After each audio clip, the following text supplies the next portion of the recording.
de Geografia e aqui no Explicador Virtual a gente vai dar continuidade ao conteúdo do 9º ano. E a matéria é Estados Unidos. A gente vai começar a dar um breve histórico sobre os Estados Unidos. Antes de a gente começar a falar, é importante que fique claro que os Estados Unidos é um tipo de matéria que a gente vê várias vezes. Inclusive no 9º ano, a gente já estudou um pouco da política externa americana quando estudou Nova Ordem Mundial, quando estudou Guerra Fria, que são assuntos que vão envolver a postura dos Estados Unidos. Só que para a gente entender a complexidade dos Estados Unidos, né, a importância que esse país alcançou no mundo, a gente precisa ter um pouco de noção do histórico de desenvolvimento dos Estados Unidos.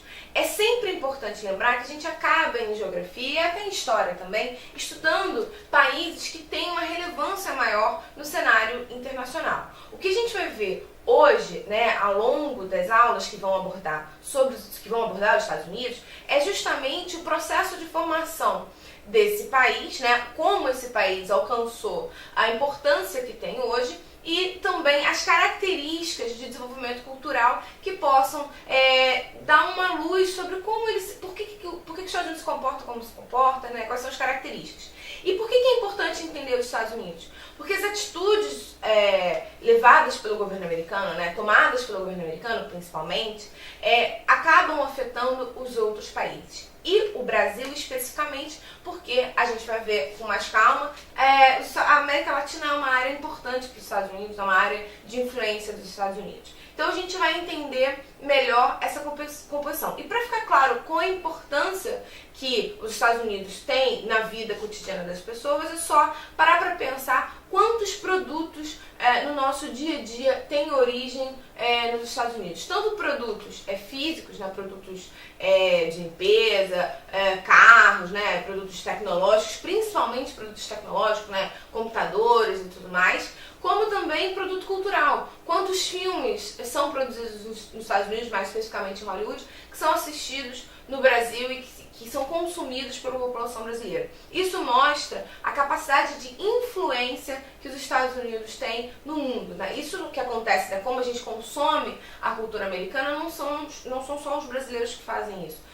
Todo mundo consome. Então isso é uma capacidade de influência muito grande. Para a gente entender isso, a gente precisa olhar um pouco na história dos Estados Unidos, no histórico dos Estados Unidos e conhecer um pouco mais o processo de expansão e o processo de desenvolvimento desse país. Então é por isso que é muito importante a gente estudar os Estados Unidos. Ajuda bastante a compreender esse processo. Então, aqui é um breve histórico num processo que é muito relacionado à fundação dos Estados Unidos enquanto um país independente. A gente vai olhar depois um mapa sobre o processo colonial, né? Existe todo um processo de libertação que é importante que a gente entenda que é um pouco diferente do processo brasileiro e por isso produz resultados diferentes, mas nesse primeiro momento a gente está olhando aqui para um processo de independência e de afirmação dos Estados Unidos enquanto um país independente. Então, a data oficial de fundação dos Estados Unidos é 4 de julho de 1776. Tá? É quando você vai fundar os Estados Unidos como um Estado independente, né? Como um país independente, como uma nação.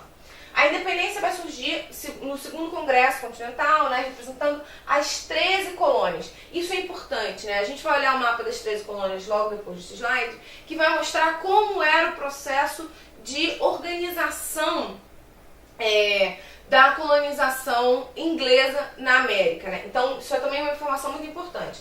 Os Estados Unidos vão sofrer colonização inglesa, da Inglaterra, e é um modelo de colonização um pouco diferente do modelo que a gente vai ver no Brasil. Tá? Então esse processo vai acontecer, você vai assinar um contrato e vai dar, né, a declaração de independência. Isso também é um pouco diferente, porque como você tem um processo de luta muito mais organizada e muito mais ligada ao povo americano, né, é uma luta um pouco mais popular do que o processo que a gente vê no Brasil, isso também dá uma característica diferente para os Estados Unidos.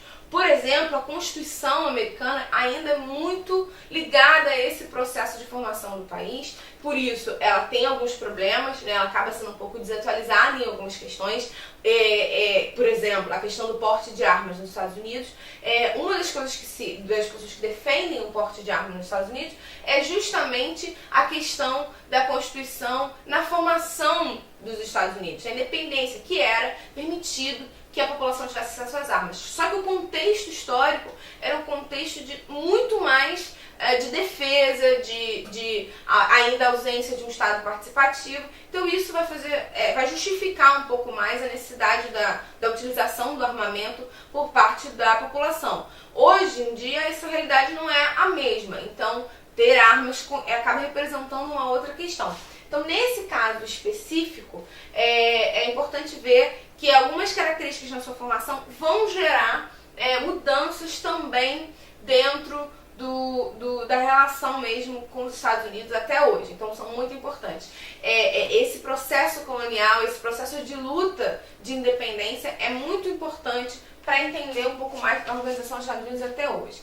Em 1791, os Estados ratificaram a Carta dos Direitos, que proíbem as restrições à liberdade. Isso é uma questão muito importante. A liberdade é uma característica muito valorizada pelos americanos e pelos Estados Unidos. E a liberdade, nesse caso, ela é entendida como a liberdade que tem muita origem, apesar da Revolução Francesa ter acontecido depois, mas tem muita origem num pensamento que se tinha na França, que vai levar à Revolução Francesa, mas também é uma liberdade de indivíduo, né, o direito do indivíduo a ter a sua liberdade, mas é também ligada a uma liberdade econômica também, vai surgir como uma base para justificar a liberdade econômica. E o que é uma liberdade econômica?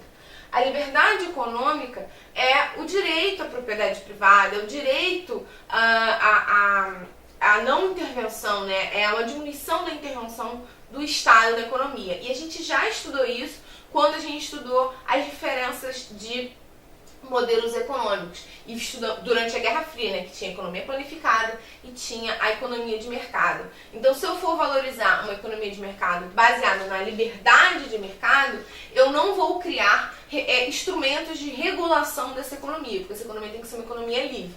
Então, essa é uma base importante também da cultura americana. Então, que garantem uma série de proteções legais, então é muito essa lógica. Inclusive a questão do armamento também está ligado a isso, porque você parte do princípio de que a população tem o direito de se defender, tem liberdade para se defender. Então isso é um pouco da lógica de cultura americana. Inclusive é um pouco da lógica de defesa e de estrutura americana e também um pouco da lógica econômica americana. Porque eles acreditam muito no que tem uma expressão em inglês que chama self-made man, significa homem que se cria sozinho, que se faz sozinho.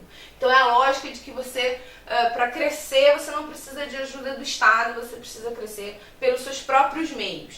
Isso é uma base de pensamento que vai se desenvolvendo ao longo da história dos Estados Unidos e que vai justificar muito do pensamento americano e do comportamento dos Estados Unidos em várias questões, o que é muito diferente do pensamento europeu, por exemplo, que leva em consideração a união dos trabalhadores, as lutas mais coletivas, o Estado fornecendo bem-estar social. Então são coisas diferentes. Mas calma que essa questão de bem-estar social a gente vai ver mais pra frente. Mas aqui é um pouco pra gente entender o contexto de independência.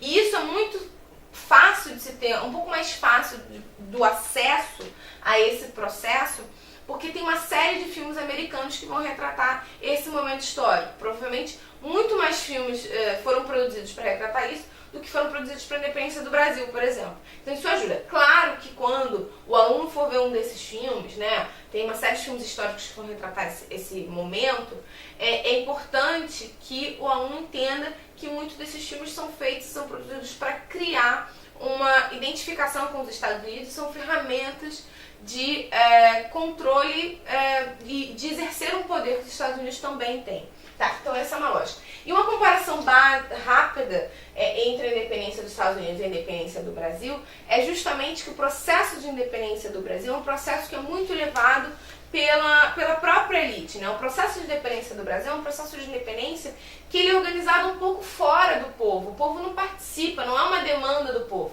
A independência do Brasil ela é feita como uma forma de garantir ainda as mesmas pessoas no poder. Você tem aí o filho do rei que se declara imperador, então você ainda mantém o status quo, ou seja, você ainda mantém a lógica, você ainda mantém as mesmas pessoas no poder e pro povo não muda nada, não é uma coisa que ele participa importante na hora que a gente vai definir a questão de nação, nacionalismo, que foram questões que a gente também já trabalhou ao longo da aula. Quando a gente fala de nação, quando a gente fala de nacionalismo, uma das coisas que a gente levanta é, quando você tem a formação de um Estado, se o povo participa dessa formação do Estado, a gente quer uma formação de baixo para cima, então a gente tem aí uma formação de uma nação que tem um nacionalismo mais forte. Quando é o caso do Brasil, que é uma coisa feita das elites para o povo, é uma decisão tomada de cima para baixo, aí nesse caso a gente tem uma outra lógica. Por isso que o brasileiro, por exemplo, não tem esse apego tão forte com os símbolos nacionais. Se você for olhar os Estados Unidos, 4 de julho, que é a data da independência e aí é feriado, existe toda uma comoção nacional, é como se fosse uma Copa do Mundo, eles se vestem com as cores da bandeira para mostrar o seu amor pela pátria. Existem muitas bandeiras nas frentes da casa, então você tem toda uma luta que a população entende nesse contexto.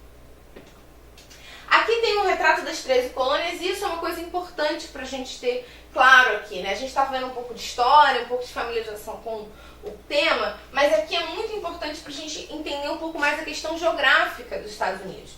Isso é uma coisa que é relevante aqui, porque aqui o que eu estou olhando aqui é a organização colonial que foi feita pela coroa britânica, né? Então você tinha aqui a chegada de imigrantes que vão vir, né? Na verdade você nem chama de imigrantes, porque vem da colônia, não é um nome apropriado.